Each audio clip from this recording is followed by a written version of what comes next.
Salut tout le monde, c'est Béatrice, j'espère que vous allez bien, moi ça va bien. Aujourd'hui je voulais vous parler de mon organisation, c'est quelque chose que j'ai déjà fait en début d'année, mais je voulais vous montrer, je voulais vous faire à nouveau une vidéo sur le sujet parce que mon organisation a un petit peu évolué. Pas forcément changé, mais il y a eu des petites évolutions on va dire. Donc je vous avais montré ce bullet journal, en vous expliquant que c'était vraiment mon must-have pour l'organisation cette année. Ça n'a pas changé, par contre à l'intérieur je ne le tiens plus forcément exactement de la même façon, donc je vous montrerai ce qui a changé et ce qui est resté. Ensuite je vous avais probablement déjà dit aussi dans cette vidéo-ci, dont je vous mets le lien en barre d'infos si jamais vous ne l'avez pas vu, je vous avais probablement dit que j'avais un petit cahier pour noter mes idées de vidéos YouTube et puis faire les brouillons quand j'ai envie de faire un brouillon pour YouTube. Un petit cahier comme ça où je note tout ce qu'on fait avec Lilia en termes d'instruction en famille, bien que l'école soit pas encore, l'instruction ne soit pas encore obligatoire pour elle, je l'instruis quand même parce que tout simplement ça l'intéresse, ça l'éveille, etc. et elle aime ça, donc autant y aller. Ça sert à rien d'attendre un âge précis quoi. Mais ce qui a changé, c'est que j'ai rajouté quelques petits carnets comme vous pouvez le voir. Donc c'est des carnets que j'avais chez moi, je n'ai pas acheté, mais je les avais déjà chez moi et j'ai eu envie de les utiliser. Du coup je vais commencer par le bullet journal. Je ne vais pas vous remontrer les pages que je vous ai déjà montrées dans la première vidéo, donc je vous laisserai aller voir la première vidéo si vous voulez voir mes pages, anniversaires, objectifs, livres et compagnie. Je ne vais pas vous les remontrer spécialement, par contre je vais vous montrer un petit peu ma nouvelle organisation du coup, donc pour le mois de mai. Donc c'est parti. Alors mon mois de mai va se présenter comme ça. Donc en haut, je note, je sais plus comment on appelle ça, mais en fait, je note le petit planning du mois, quoi. Donc les jours et puis les numéros. Enfin, je sais pas comment on appelle ça, mais je pense que le dessin est plus parlant, hein. L'image est plus parlante. Donc j'ai écrit mois de mai en vert. Voilà, j'ai choisi maintenant, j'ai décidé de faire une couleur par mois. C'est pas quelque chose que je faisais avant, mais ça prend 2 secondes de surligner, donc je trouvais que c'était sympa. Donc ici, je note tous les jours pour que chaque ligne corresponde à une journée. On a une partie matin et une partie après-midi, ça me sert à noter du coup les rendez-vous, ce qui est prévu, etc. Ce qui est prévu, ce que je dois faire précisément tel jour par exemple. Et une chose qui a changé, c'est que désormais ici, je ne note plus les repas ou bien les objectifs, voilà, est-ce que j'ai fait tel objectif ou pas ce jour-là. Je note plus non plus l'heure de lever et compagnie, en fait je note juste ici mes objectifs du mois, ou ma to-do list du mois. Voilà, si je sais qu'il y a des choses que je dois faire précisément ce mois-ci, ou si j'ai un nouvel objectif important que j'ai envie de réaliser, eh bien je note tout ici. Ce qui fait qu'au final, ma page du mois est assez minimaliste, mais au moins elle est claire et il n'y a vraiment que des choses qui me sont vraiment utiles dessus. Parce qu'avant j'en mettais beaucoup trop et en fait je remplissais pas, donc ça servait à rien. Ensuite, au niveau des pages de la semaine, ça n'a pas trop bougé, si ce n'est que je ne note plus les menus à la semaine parce que ça gaspille des pages, je trouve. Et surtout, je les remplissais pas, donc voilà. Du coup, j'ai mis donc pareil ici le recap du mois et je surligne la semaine, la bonne semaine quoi. Je note le numéro de la semaine aussi en haut et puis vous voyez, je note tous les jours ici. Et à côté, là, c'est la to-do list, donc je note la to-do list comme ça et à chaque fois que j'ai réalisé une des tâches, je coche le bon jour et je barre. Comme ça je sais que c'est fait. Donc là vous voyez par exemple cette semaine on va fêter samedi l'anniversaire de mon beau-fils. Faudra aller chercher le gâteau. J'ai une vidéo que je vais vous filmer aussi demain. Enfin voilà. Plein de choses comme ça. Oups là. Tout qui tombe. Donc j'ai fait pareil pour chaque semaine. Et du coup je vais vous montrer si j'y arrive. Alors ma page des finances, donc c'est pareil, elle n'a pas trop bougé, si ce n'est que je l'ai un tout petit peu simplifiée pour pas me casser la tête. Donc ici je note départ. Donc dans départ je vais noter 3 sommes. La somme que j'ai au départ sur mon compte courant, la somme que j'ai au départ sur mon livret A sur lequel je mets un petit peu d'argent de côté pour faire des cadeaux en fait à mes proches, à Noël, aux anniversaires, etc. Et sur mon livret jeune sur lequel j'épargne, voilà c'est de l'argent que je ne touche plus. Et ici vous avez une case liquide parce que en fait je déteste mettre mon argent liquide à la banque, c'est un truc qui me saoule, que je pense jamais à faire et j'ai horreur de ça. Du coup quand j'ai du liquide je le note ici pour pas oublier que j'en ai et combien j'ai. Là je note les dépenses, les rentrées d'argent. Si besoin je peux préciser pour la dépense par exemple, je peux préciser si... Enfin, Je peux noter si la dépense vient de mon compte courant ou d'un autre compte. Parce que si par exemple j'ai acheté un cadeau d'anniversaire par exemple, ce qui va être le cas, eh bien je vais sortir de l'argent de mon livret A.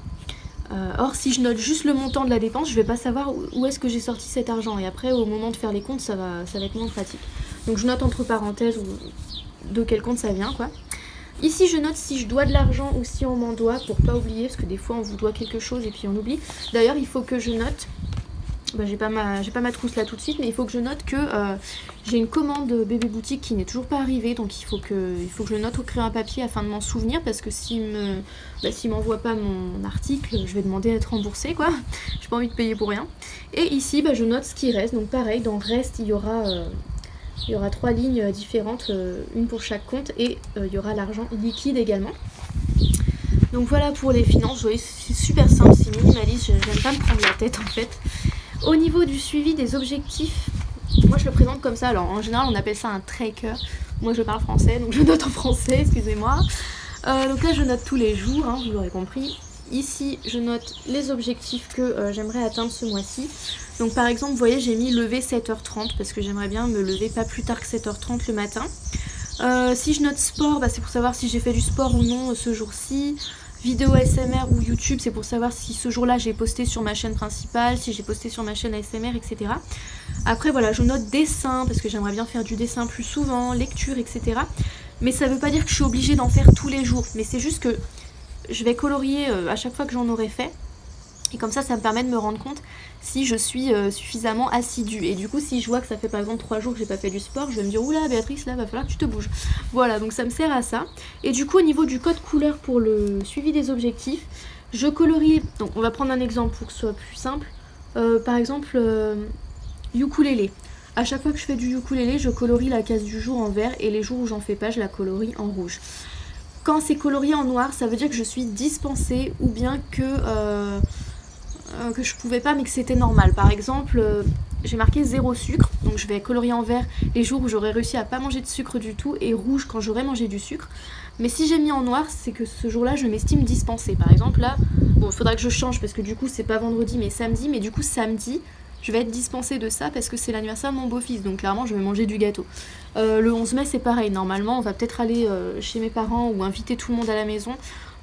Du coup, c'est pareil. Je suis dispensée. S'il y a du sucre, j'en mangerai. Mais sinon, les jours, je vais essayer de tenir bon. Les autres jours, pardon. Voilà, je pense que c'est assez clair. Là encore, c'est assez minimaliste et assez simple.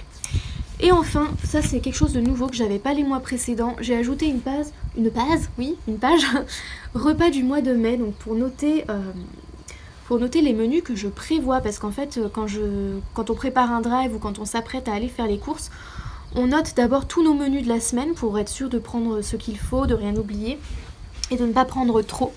Et du coup ça va me permettre de planifier les menus. Voilà, donc au moins je noterai directement ici. Et à la fin du mois, ça me permettra aussi de voir tout ce que j'ai mangé, est-ce que j'ai mangé équilibré ou pas, etc. Donc voilà, ça c'est une nouvelle page que j'ai ajoutée. Alors ça c'est au niveau des pages du coup pour le mois. Mais au niveau des pages plus annuelles, enfin ouais, des pages pour toute l'année quoi, pour tout le temps. Je crois que je vous avais pas encore montré, enfin que j'avais pas encore fait plutôt. J'avais pas encore fait certaines pages, je vais vous les montrer. Donc j'ai ajouté une page routine où je note toute ma routine du jour en fait, ma routine quotidienne, à peu près. Donc je note tout ce que je fais, voilà, donc la routine du matin, toutes les choses que je dois faire, les moments de la journée, etc. Ça me permet de pas oublier de faire certaines choses et d'être un petit peu plus organisée dans mon quotidien, voilà, d'être un peu plus motivée à faire les choses bien, on va dire, et à pas se laisser aller. J'ai également fait une liste de tous les livres que je trouve magnifiques et que j'aimerais bien offrir à Lilia ou que j'aimerais bien emprunter à la bibliothèque si on les trouve. Mais vraiment les pépites qui ont des très belles illustrations, qui ont une très belle histoire, une très belle morale, etc. Je note tout ici parce qu'avant c'était écrit en vrac sur une feuille, sur un truc. Au moins c'est tout regroupé ici. J'ai aussi ajouté une page to-do list de toutes les choses qu'on doit faire une fois que le confinement sera terminé, parce que du coup il y a plein de choses qu'on va devoir faire qu'on ne peut pas faire tout de suite parce qu'on est confiné, mais qu'on devra penser à faire lorsqu'on pourra sortir. Donc voilà, j'ai noté ça ici. Et puis ma foi, je crois que c'est tout. Je crois pas que j'ai ajouté d'autres choses. Aussi j'ai ajouté une page de suivi de mes objectifs en termes de sport avec mon poids, mes mensurations, etc. pour voir si je progresse. Voilà, donc c'est tout. Après, pour le reste, les cahiers d'instruction en famille et le cahier YouTube, pardon, n'ont pas changé.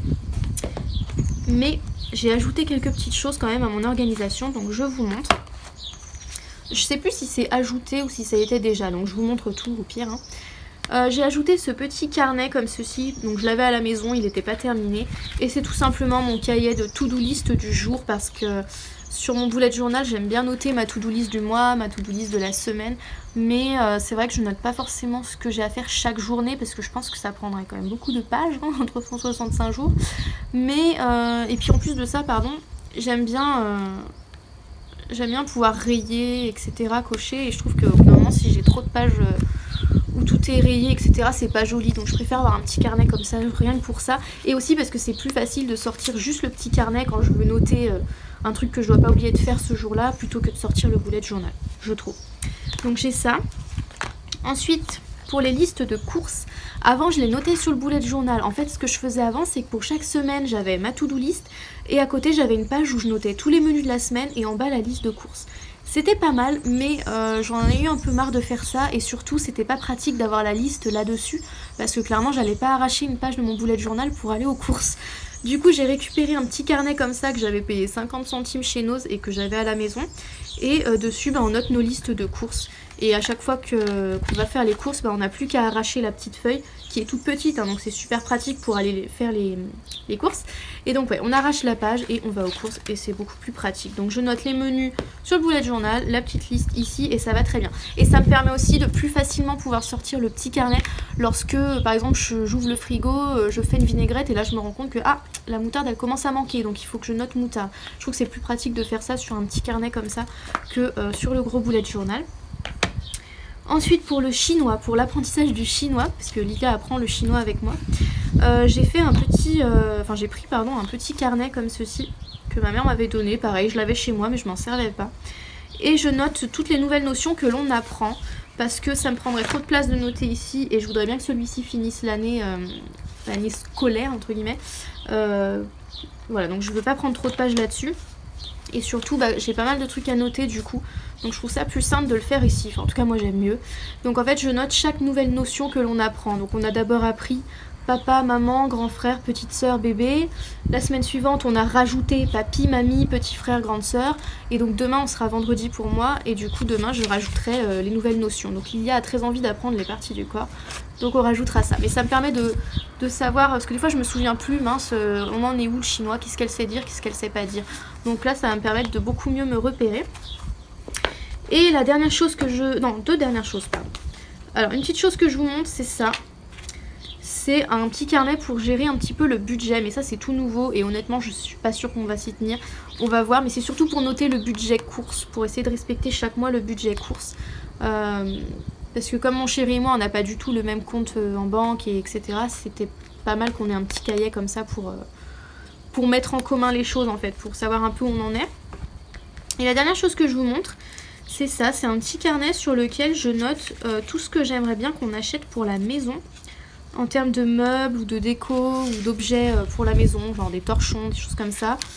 Je sais même pas pourquoi j'ai fait ça en fait, j'avais envie tout simplement. Voilà, donc c'est tout pour cette vidéo sur mon organisation, j'espère que ça vous a plu. Dites-moi si ça a pu vous inspirer et dites-moi aussi comment vous vous organisez parce que ça peut peut-être me donner des petites idées. Donc voilà, si ça vous a plu, n'oubliez pas le petit pouce bleu et moi je vous fais de très très gros bisous et je vous dis à bientôt dans une prochaine vidéo.